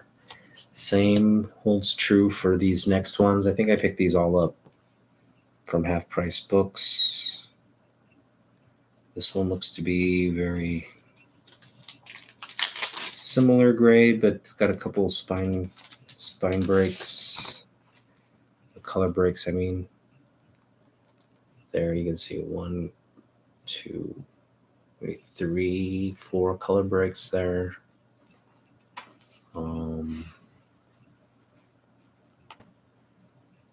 Overall, very clean book. I'm sure the back's gonna look fabulous. Oh, nope, got a couple more. So the back, this one's this is an 8.5. Put this in 8.5. We've even got like a back crease there. Breaks color right there. So this is 7.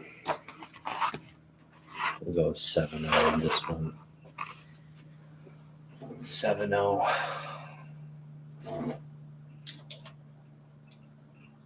Needs a press. Needs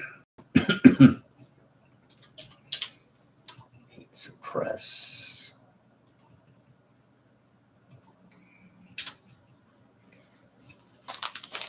Don't mind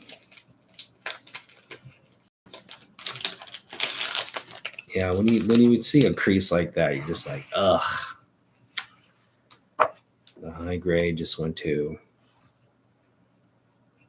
I mean, it's something that can be pressed out for sure, but there's a section of it. There's a little section of it that you can see it right there that breaks color. And then there's just all these color breaks here along the spine. So not the best looking book, but the front looks fabulous. Like, based on the front, you'd think this was like a really high grade book. That's why it's important to check the back, man. The back's just everything that could go wrong on a back cover can have there. Crease, spine ticks, color breaks. So what did I give it? 7.0? Yeah, I feel good about a 7.0 on that one. All right, this next one. This is high grade. Yeah, this looks to be high grade. Oh man, beautiful. So we got just a flawless looking spine there. Sharp corners, no creasing. Let's take a look at the back. Oof, look at that. It's beautiful. Yeah, I'm gonna go. This is a 9.8. Go 9.8 on this one. Needs a press, but actually it doesn't need a press. I mean, this is. I'll go 9.6. We'll go 9.8. Why not? Let's live dangerously. Go 9.8 on this one. It's a flawless book. Really high grade. I don't think, I mean, obviously if this was a newsstand, it would be better for in terms of the grade, high grade, but just a beautiful cover. This is like, for collectors of this era, this period, when this book came out, this was just like a must-have book. I mean, it's the final chapter in this Perceptions, and couldn't ask for a better cover to market here. That one right there, boom. So about as classic as you can get from Todd. This one is a book from our original collection, and I'm gonna put this at a 9.8 because it's a book that's just been sitting in a bag all this time. Spine is flawless. Corners are sharp. And this is just, yeah, I have three of these copies of this. I just got 3 copies because I wanted to get 3 copies. I don't know why. I got them. It probably has like some spec value or some spec on my part, but I'll give all of these copies a 9.8 because I just honestly think they're all 9.8 candidates. So I got 2 more copies that you're not seeing, but this is just one of 3, but they're all pretty much the same condition. It's going to say they're 9.8. I wouldn't mind getting this graded, actually. It's just such a iconic cover. This is the issue 13 homage to the first book, but in the black costume. Pretty snazzy. Yeah, we get black costume Spidey here for a couple issues. This is my newsstand copy. And I'm really hoping this is high grade as well. Oh, man. I think we got a 9.8 candidate here. This might have been pressed. I can't see how, like, a book from this era just can look so... This is high grade. So this is a 9.8 newsstand, potentially. This is something I think if we were going to get graded, this is one we would do. So I'm just going to show you the spine so you get a sense of how clean the book is. Boom. Yeah, this is a 9.8 newsstand potential right here, and this is something we should probably get graded.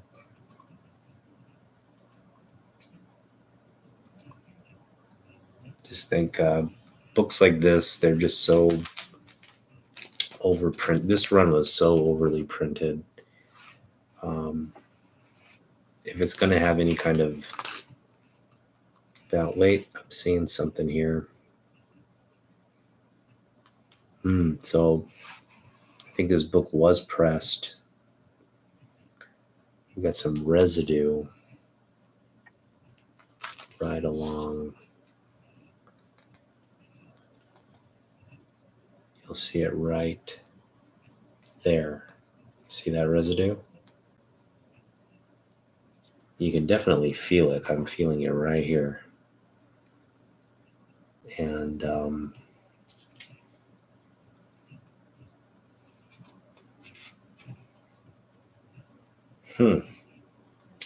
it's the oddest thing. So you can see it on the inner part of the book even better.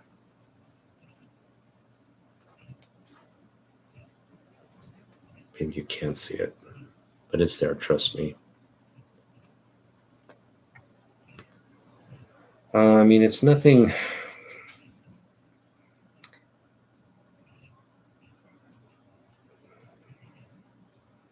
It's like something kind of seeped into the book, but it doesn't really affect. I mean, it's barely noticeable for first and foremost, but you can definitely feel it. And I know you can't see it. Like, looking at the camera now, you can't really see it, but try to get in close here so you can see what I'm talking about. Dang it, I can't even see it anymore.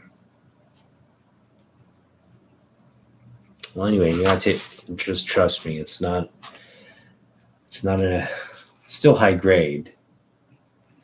It's just got an issue there, very minor. So I'm gonna give this a 9.0. We'll say 9.0.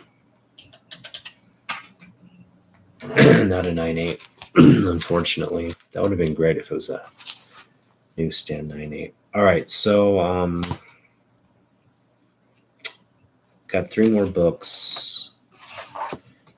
Todd's last work on Spiderman, he made it a cool landscape cover as well.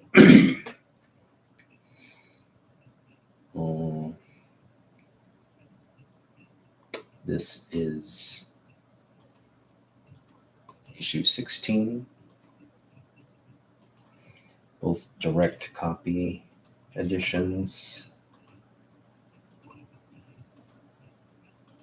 So I got 2 copies of this. McFarlane's sort of farewell book. McFarlane's last book on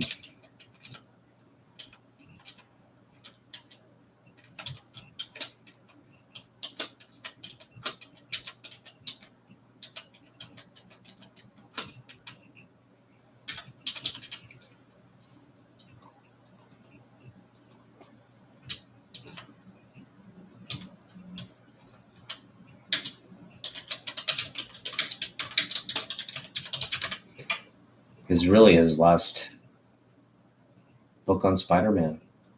And if that's something that's important to you, then you obviously want to have this book. If it's not very important, then yeah, you don't need to necessarily do anything. But to me, it is, I think, a key book. So we got 2 copies. We're going to grade both of them. I'm going to start with the,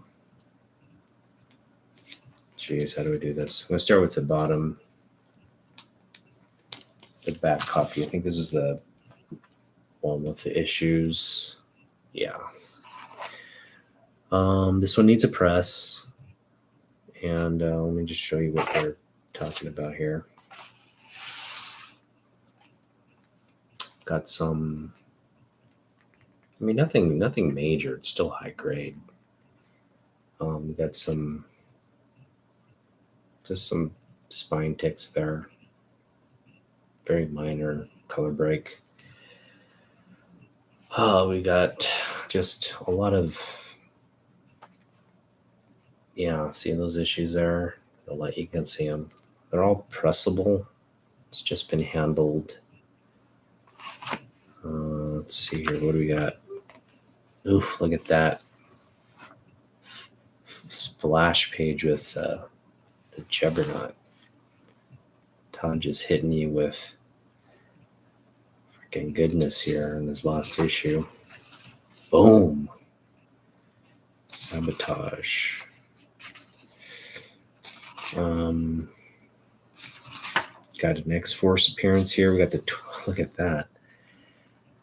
The Twin Towers, the World Trade Center, and he's got it smoldering. He's got one of the towers smoldering for some reason.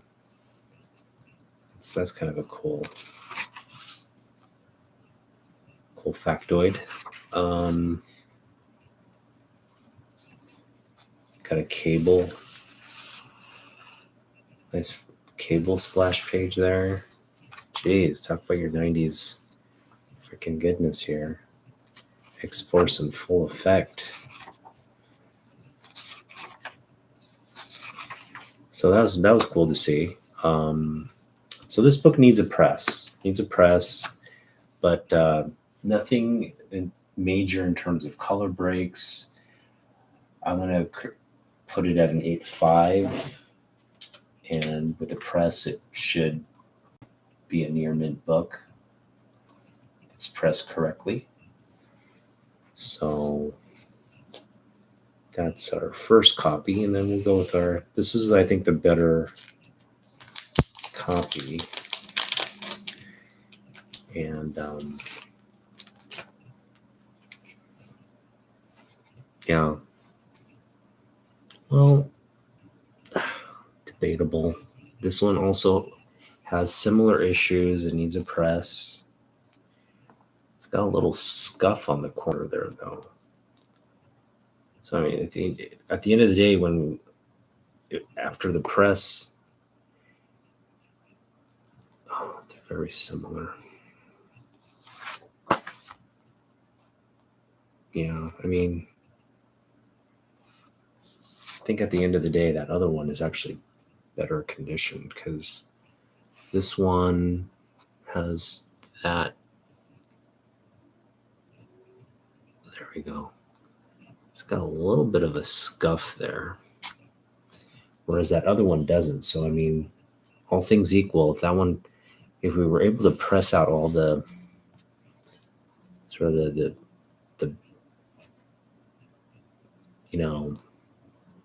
the impressions on this book, if I were to press that out, I think that other one would actually end up looking cleaner. It does have a color break. This one doesn't have, well, it's got a color break there too. So again, very similar in initial grades, and I think overall that the previous copy pressed out would look much better. But as of now, this copy is probably the better looking copy at now. But with a press, I think that other one has the potential to present better. So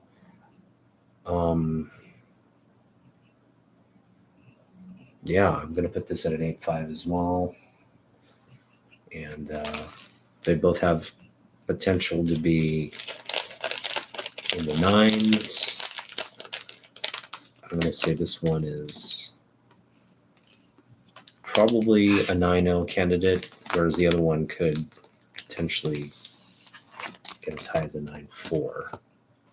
It's just really clean, a really clean copy. So that's what we are going to do. So very similar in grades. I'm actually going to put this one on the front. Well, no, I'll leave it in the back, but just generally I put the better book in the front. Yeah, I'm gonna hang on just a minute here. I'll put this in the back, that one in the front. There we go. I'll put this one in the front because this one is actually, after it presses, this one is going to be the better looking copy. Boom. All right. But yeah, it's a 16 issue run. I really should. I got some holes here, but I really should complete it. But I think once I complete it, I may sell it as a completed bundle, because we're talking about the worst grade in this lot is 7.0, right? With the press, probably that can improve. So then we could sell it as a high grade lot. It's something, just something to focus on. I know we've been so focused on Jim Lee and picking up like John Byrne and all this. Haven't really focused on the Spider-Man stuff, but I think it's a good time to focus on getting this stuff now as opposed to later, because once those prices go up, I don't want to be paying. I don't want to have to have to resort to getting low grade copies of these books to complete my run. It'd just be nice to get these for like two or less and just get it out of the way. All right. Last two books are Marvel Tale books. And these are just reprints. I really do want to collect more because McFarlane does a lot of these Marvel Tale books. That's another thing. He's really busy at Marvel doing a lot of cover work. That seems to be his calling at Marvel, both him and Jim, because they sell books. So when your art sells books, you want to just maximize the efficiency of your talent. So yeah, Todd works on a good solid run of these Marvel Tale covers. So we probably want to pick up more of those. This is just absolute McFarlane gold for me. This Doc Ock cover here, 224. I think this is the this reprints the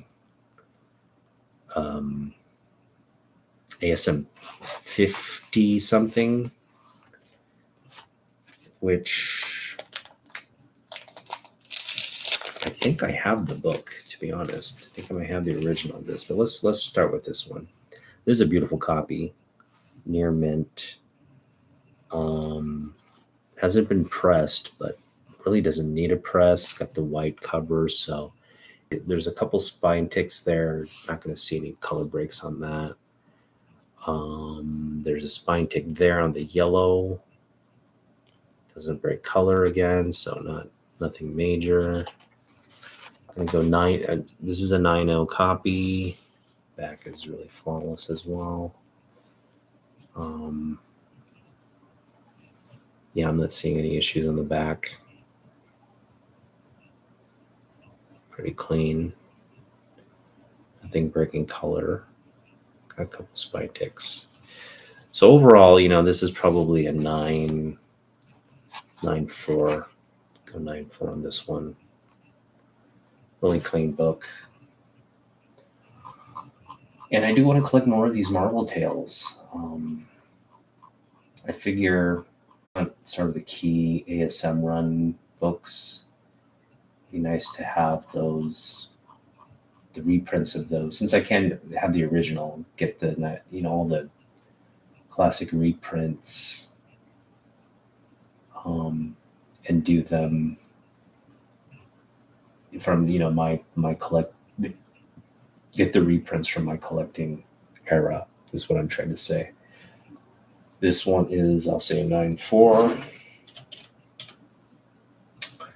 Yeah. Oh, so this is a reprint of ASM 89, which is where the death of George Stacy, a book I have in my collection, the original. So makes sense that I have a reprint of this as well. So that's a cool one to have in the collection. Doc Ock Spidey covers are things I collect. I just love that classic battle between Spidey and Doc Ock. Anytime you have that, it's pretty. I just, again, if we can pick up the Marvel Tales, McFarlane's for cheap, continue to do so. Just don't want to, I just don't want to. There's a lot of stuff to pick up in terms of priorities. I don't think this needs to be the top of the list, but if we find them in a bargain bin or something, we'll definitely pick them up.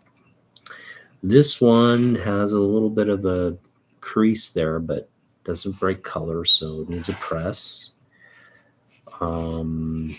This is actually really nice. You've got some spine stress there, but nothing breaking colors. So as is, we're saying a 9.0. Again, that crease there is so faint, can press out.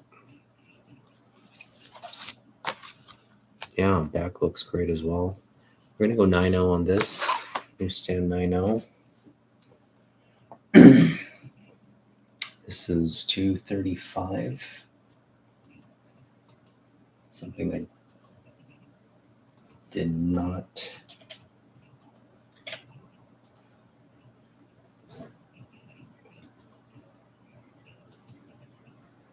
$235 here.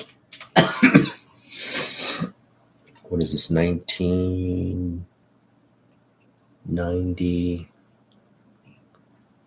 1989. This is 90 March. And this is a reprint. I'm going to say this is a 9.0 copy.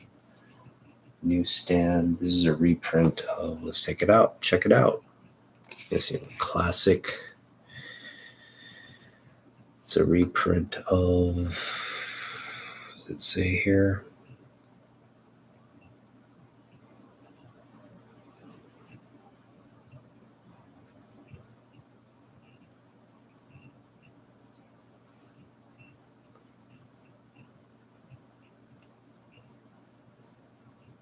Yeesh, doesn't say. Chapter 1, The Nest. So we got Sal Buscema, Bill Mantlo, and Mike Esposito.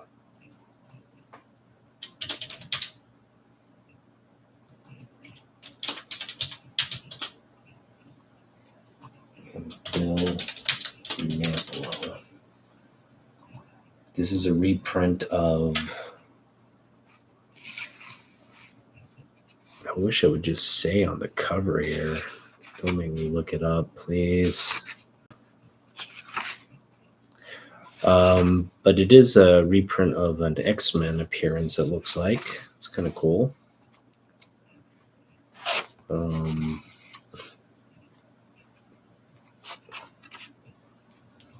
You know, McFarlane is great, a great artist, but I think his Colossus needs a little work. Colossus is not looking. He's not looking like Colossus. He's, yeah, I just don't like the way it looks in that one. All the other X-Men look pretty good, but Colossus is looking just a little weird.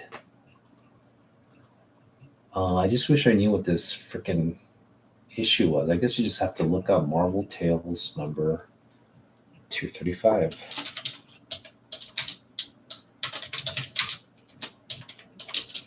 We'll get some clarity as to what this is a reprint of.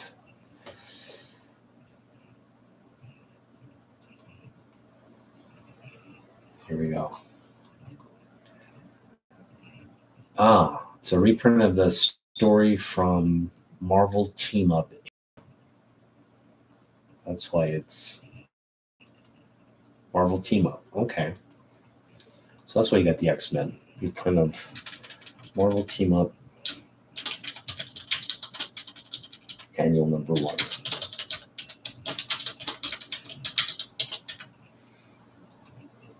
Cool. Now you know. Knowing is half the battle.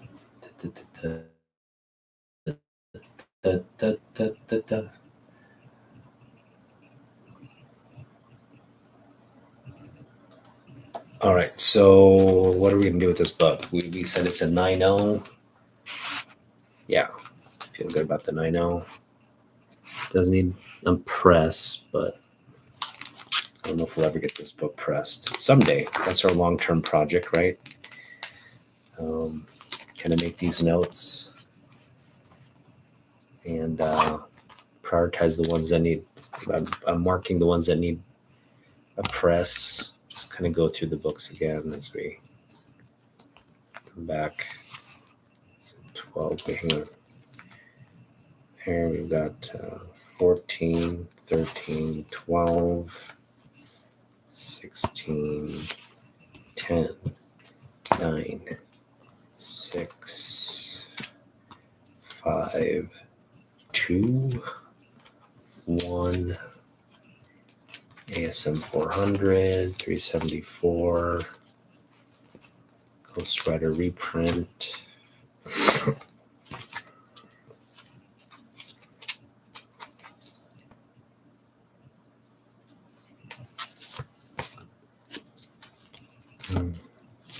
Boom. Boom. All right. That's it. Whew. Thanks for joining me on this grade along. I think on the next grade along, what I've been wanting to do is kind of do a kind of revisit grading standards. We're going to take a look at the detailed sort of grading criteria for the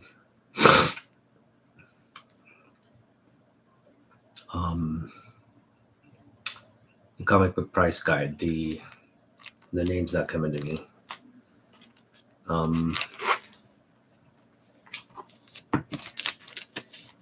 It's the one that comes out annually. Gosh, why can't I think of the name?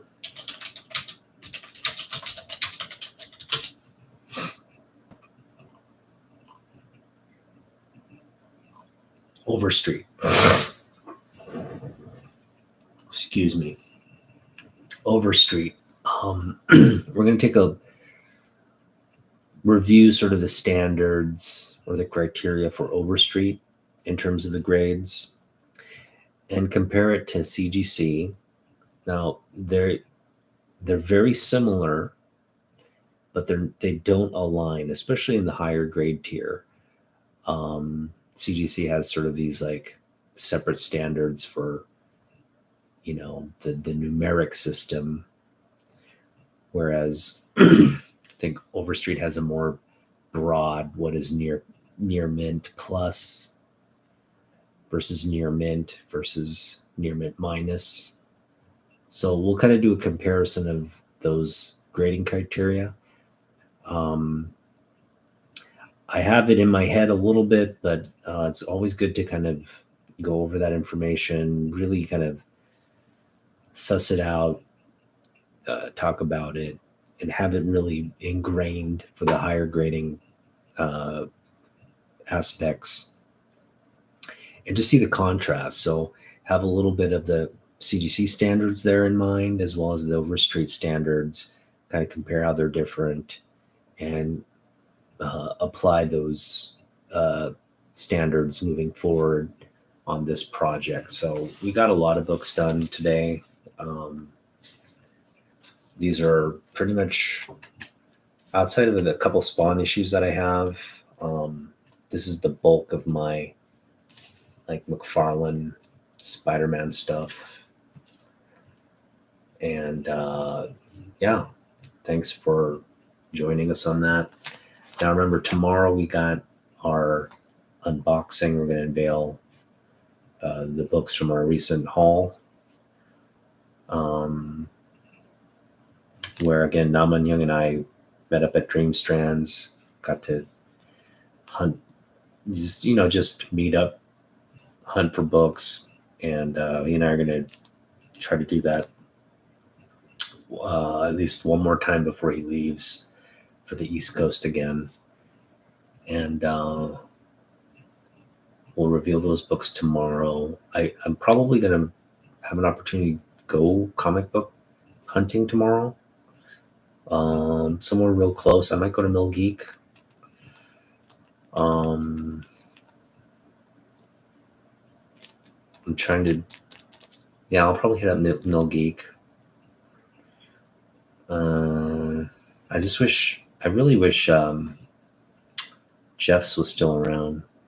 Tomorrow would be a perfect afternoon to hit up Jeff's and go quarter bin digging, or look through his back issues. But alas, he's no longer with us. He's I think out of the country, and he's packed up the business. I think he's retired. So good for him. And Jeff, if you're watching this, we miss you, buddy. Hopefully open up shop again, get tired of Asia and come back. And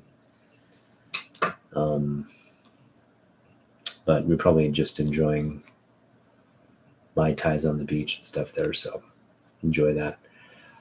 But for the most part, we'll be back tomorrow. Want to hop on around 7-8ish. So see you then. Peace out. Oh, and we're gonna talk sort of news and stuff, all that stuff tomorrow as well. All right. Good night.